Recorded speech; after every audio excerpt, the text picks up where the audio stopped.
people are so very, very blameworthy. What if our blame of others prevents our growth? What if our blame of self prevents our growth? What if there's another way? Let's explore that today.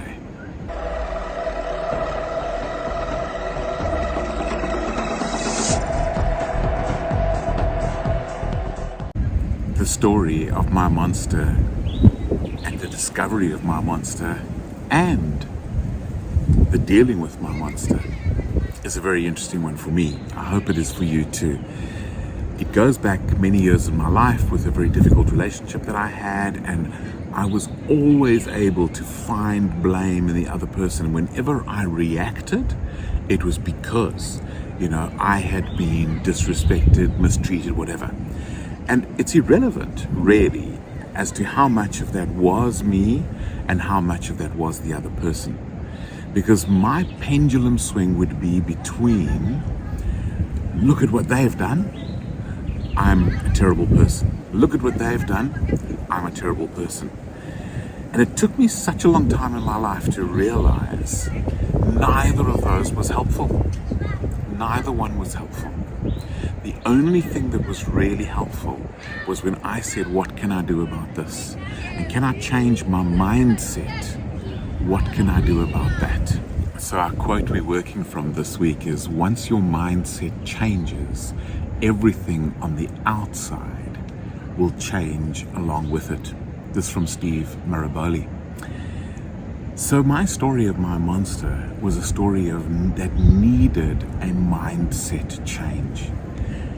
It doesn't matter how much is my fault and how much is somebody else's fault. What matters is I want to grow.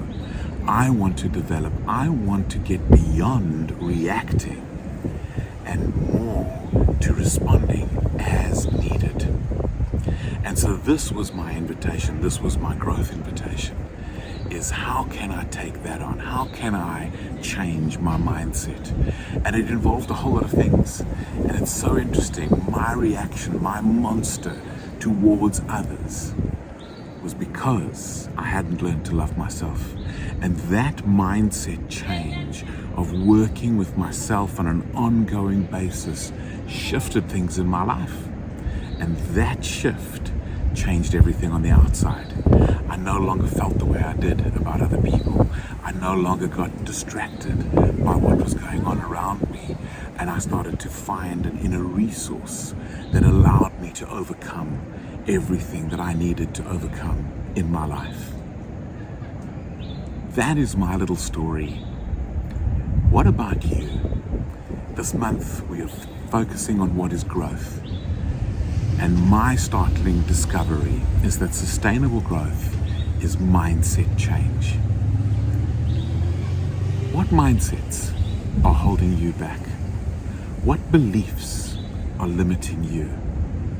What possibilities exist if you could get beyond the blame game and look at, what am I going to do? How am I going to respond? What mindsets in myself do I want to change so that I can have liberty, freedom to be myself and express myself and bring all of the fullness that's in me to my world? What would change if my mindset changed?